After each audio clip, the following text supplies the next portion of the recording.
Good morning and welcome to Bankruptcy Help. My name is Julian Donnelly and I'm the spokesman. I have with me today Simon Atkins and Mackenzie Goldberg-Johnson. Simon, many thanks for taking the time out to talk to us today.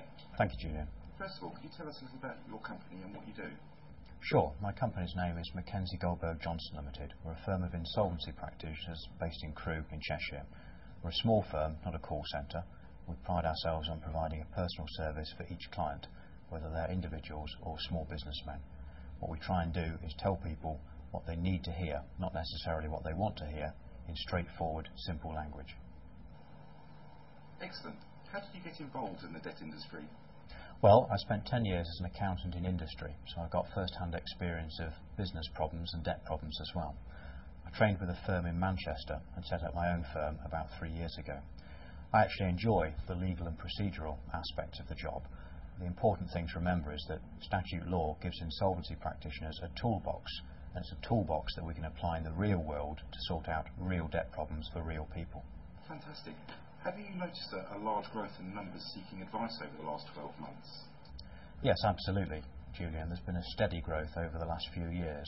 I think there's been a lot of media interest promoting IVAs in the marketplace, and I think generally speaking people recognise that there are solutions out there and they're more willing to talk about their problems and ask for help. Excellent. Well, the basis of tonight's debt debate is IVA versus bankruptcy. What are your thoughts on this? Well, most interest in the media is skewed very much towards IVAs. In my experience as a licensed insolvency practitioner, we're obliged to give the best advice and discuss each aspect of a case with the client. I generally find that people are very averse to the idea of bankruptcy, but once you've explained to them the options and the risks and the problems involved in bankruptcy, they're a lot more amenable to considering it as a debt solution. I mean, looking at those affected by IVAs in bankruptcy, which solution would you think was more appropriate for individuals? Well, the most important thing for individuals, Julian, is the issue of bankruptcy and the equity in the matrimonial home. If there's no equity, or the equity can be repurchased from a trustee for a comfortable sum, then bankruptcy is certainly a solution that I would advise debtors to strongly consider. Any income payments order that they would have to make to a trustee in bankruptcy are likely to be for a shorter period and for lesser monies than they would incur in an IVA.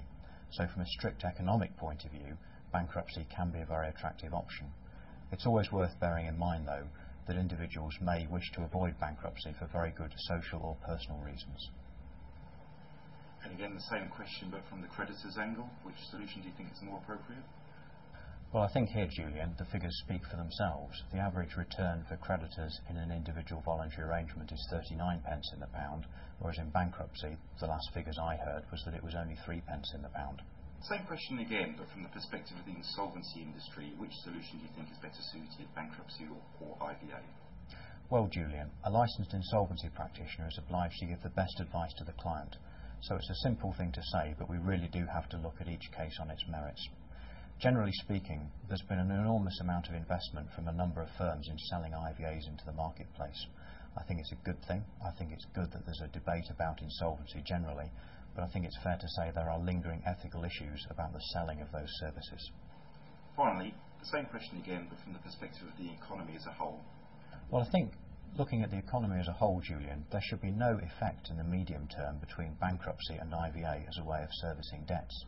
I think the risk for the economy is a rapid move towards bankruptcy and a rapid write-down in bank assets, especially at this difficult time when banks are having problems with their balance sheet as a result of the credit crunch. In your opinion, do you think we're going to see a vast increase in numbers of personal debt throughout 2008? I suspect so. I suspect that there will be a move towards bankruptcy as a solution, because I think the creditors may be taking a very short-term view in looking to squeeze IVA firms out of the market. There's certainly going to be a range of solutions which are going to be needed to solve the debt problem that we have in the UK at the moment. Well, Simon Atkins and Mackenzie Goldberg-Johnson, thank you very much for your time today.